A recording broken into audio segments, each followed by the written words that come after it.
Hello, and welcome to our webinar, Get the Most Out of Young Citizens by Combining Reading and Social Studies Effectively. I'm Julie Holland, a Young Citizens National Facilitator and your host for the webinar. As we prepare to dive into today's learning, I want you to pause and think for just a moment about the most challenging obstacles that are getting in your way when it comes to teaching social studies. I know that for some, really all teachers, one of our biggest obstacles is time. Another is pressure to improve reading and math scores, so social studies gets less priority.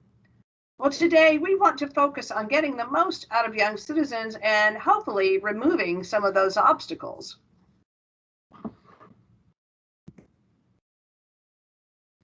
For years, we have heard how you can include historical readings during reading instruction to kind of make up for that lost time for social studies. But what about the other way around? Do you know that reading skills are also considered the skills of a historian? It's like the chicken and the egg. If we teach students to become better readers with targeted reading strategies, will they be better able to analyze and comprehend a variety of primary and secondary sources, therefore becoming better historians? Or if we teach students to become better historians using a variety of primary and secondary sources, will they become better readers? Well, in this case, the answer is yes and yes. As we will see, the two subjects are so interdependent that by recognizing the aligned standards and utilizing common strategies, teachers can help students reach mastery of standards across the curriculum while they are growing as readers and citizens. So our objective for tonight is to utilize Young Citizens curriculum and its resources to strengthen reading and literacy skills. First up, let's look into the C3 framework and see how it can help us. The C3 framework is not designed to tell teachers which standards to teach, but rather to create a structure for teaching state social studies standards, and in a way that also incorporates key ELA standards. The framework is centered on an inquiry arc. Its architects describe it as a set of interlocking and mutually supportive ideas that frame the way students learn social studies content. The arc focuses on the nature of inquiry in general, the how and the why of asking questions, and on the pursuit of knowledge through questions in particular. It begins with the construction of compelling and supporting questions, moves to applying disciplinary tools and concepts to consider the questions and supporting documents, and then working through evaluating and using evidence to support a conclusion and or take informed action. Emphasis in the past 10 years has been increased proficiency in reading and math. And as we said earlier, social studies often has taken a back seat in the elementary classrooms. But teachers are expected to teach reading across the curriculum. As you can see, when we shift to the C3 framework for social studies, we're giving students the opportunity to put reading, speaking, and listening skills to work. Dimension 1 of the arc is all about developing questions. This dimension directly aligns to anchor reading standards from ELA, which emphasize questioning to support reading and to prompt research. Dimension 1 of the framework is closely connected to 3 key anchor reading, writing, speaking, and listening standards. While the connections between the framework and the ELA literacy standards are comprehensive and consistent, 13 anchor standards within the ELA standards have broader connections with Dimension 2.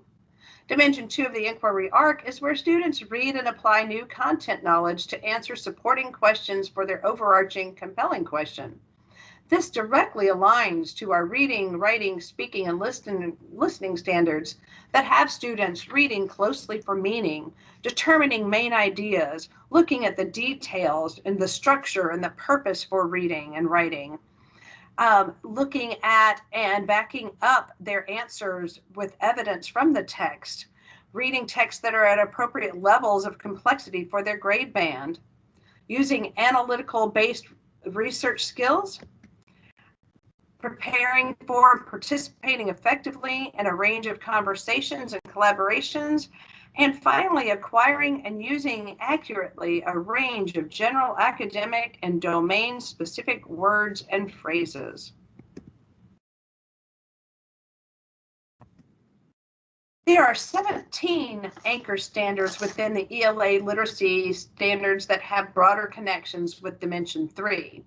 As you can see, both Dimension 3 and the ELA have a unique skill of argumentation in preparing students for college and career, and in particular, the necessity of constructing those arguments in ways that make use of sources and data as evidence.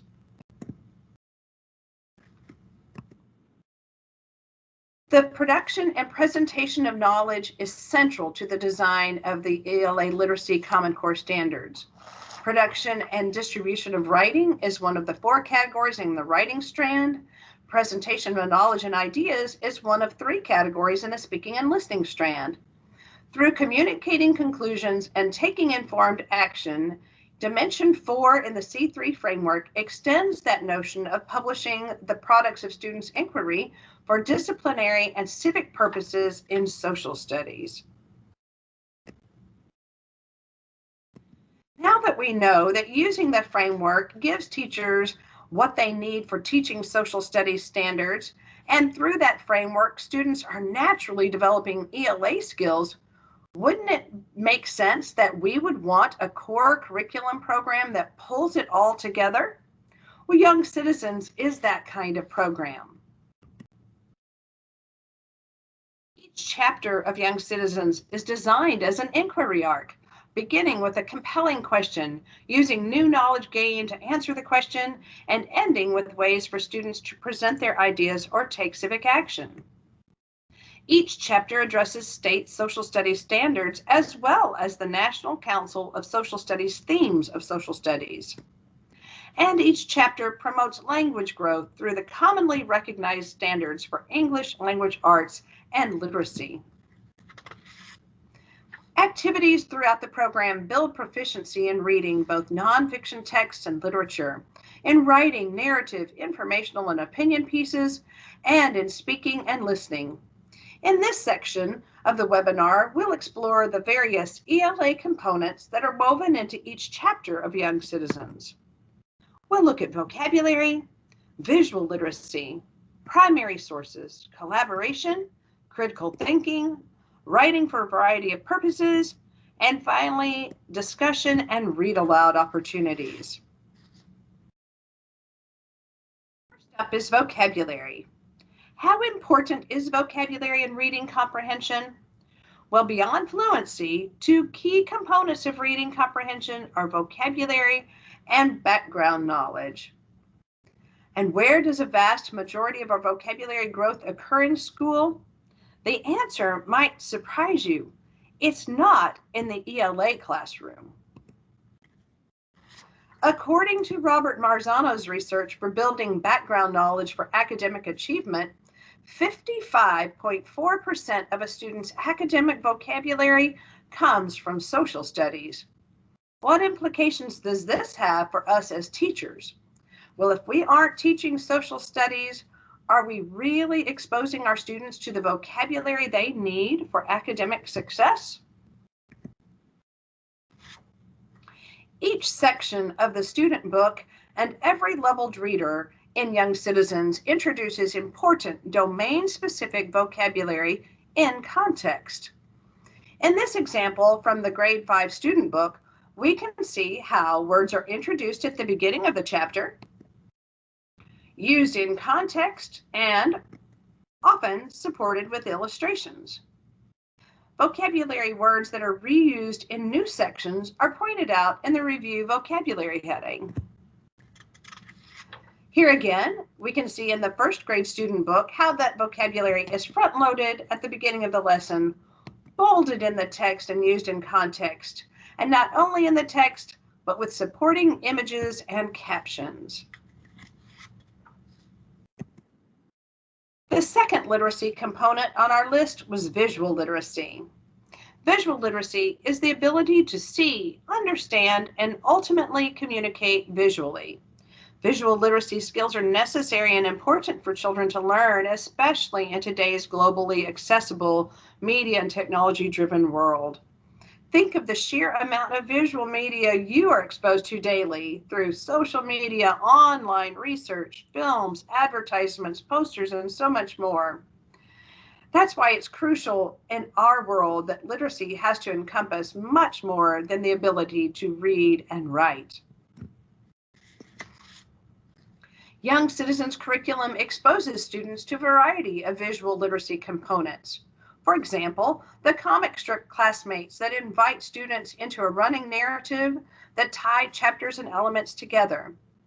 They are fun and engaging exposure to dialogue and a great way to pull in reluctant readers. Furthermore, students are exposed to primary sources such as photographs, text features such as charts, and map reading skills, and much more through their exposure to those disciplinary tools and concepts of civics, economics, geography, and history.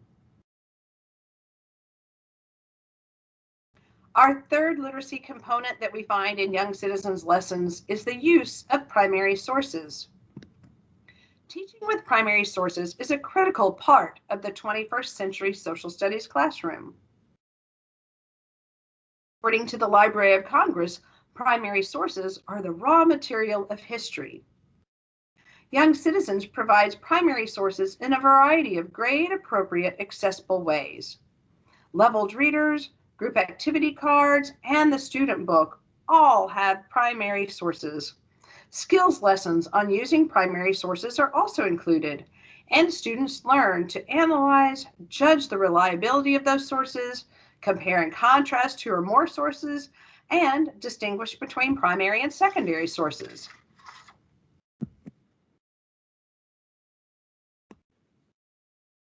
In this example from the 5th grade student book, you can see that the lesson includes a primary source letter from John Rolfe dated 1619.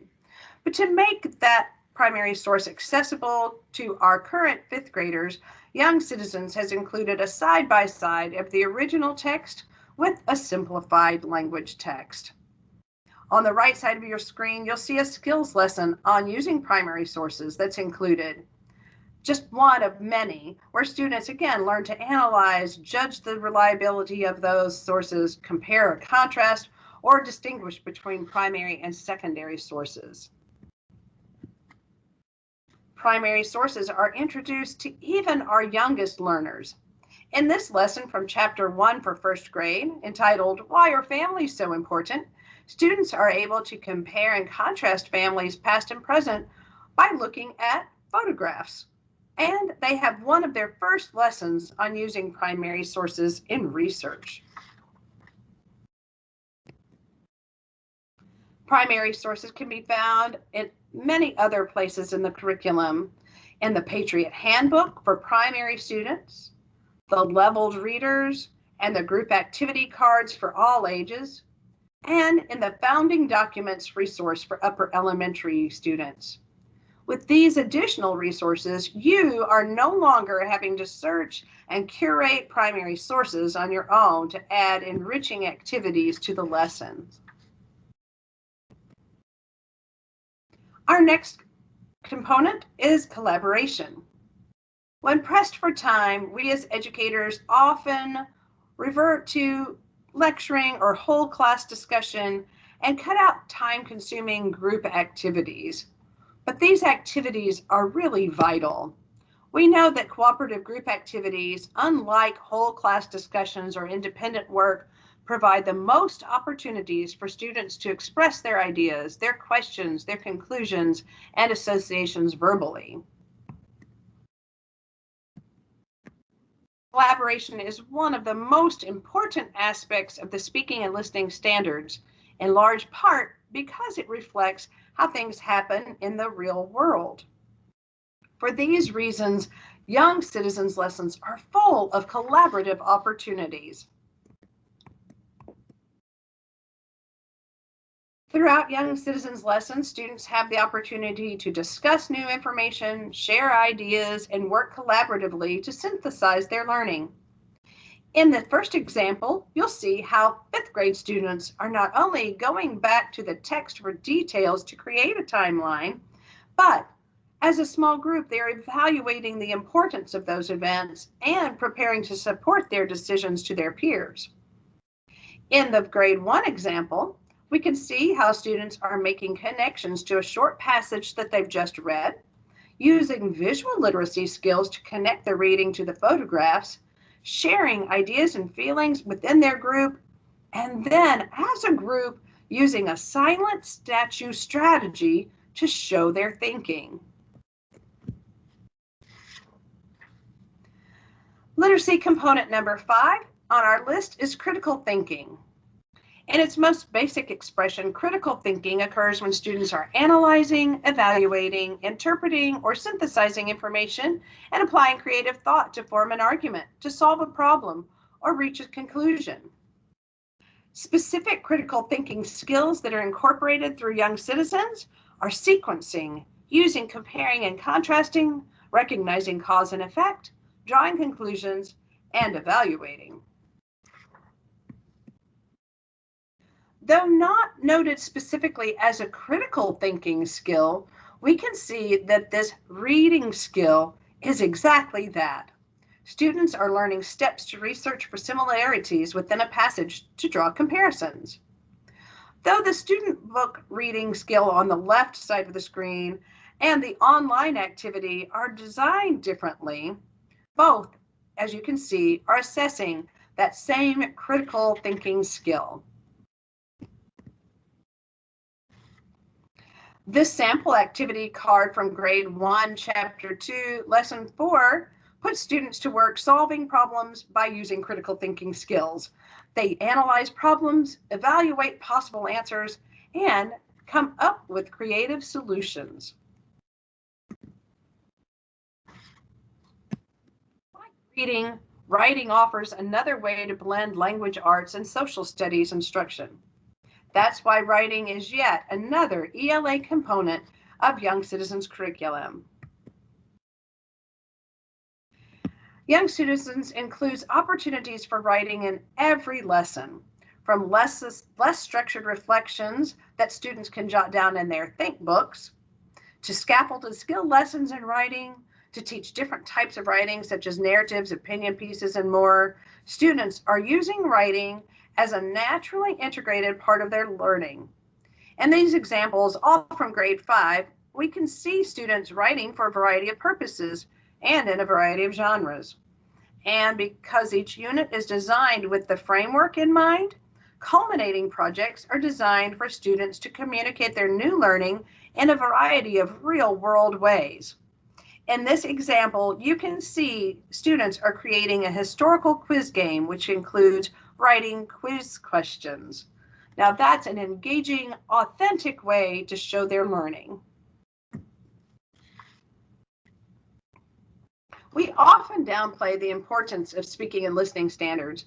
However, research shows us that oral language helps children become successful readers and strong communicators and builds their confidence, and that engaging students in speaking and listening in the classroom helps make our complex thinking kind of sticky.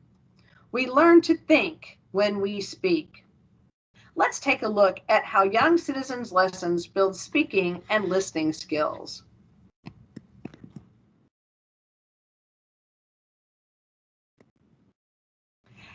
Every lesson includes discussion and oral participation.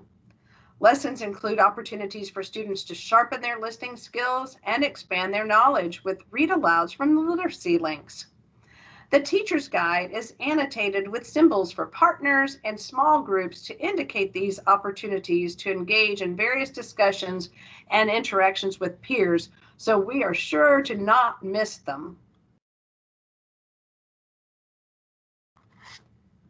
Well, we have just explored 8 valuable literacy components that are woven throughout Young Citizens lessons.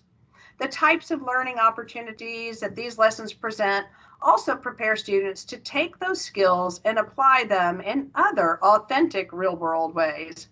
Here, for example, is a sample question from the Missouri Grade 4 Writing Assessment. Clearly, in this example, students must incorporate new knowledge with their own schema, what they know about the world. They have to organize an effective informative essay and cite the sources. This is a truth synthesis of the type of work done throughout Young Citizens, incorporating both social studies and ELA standards for reading and writing.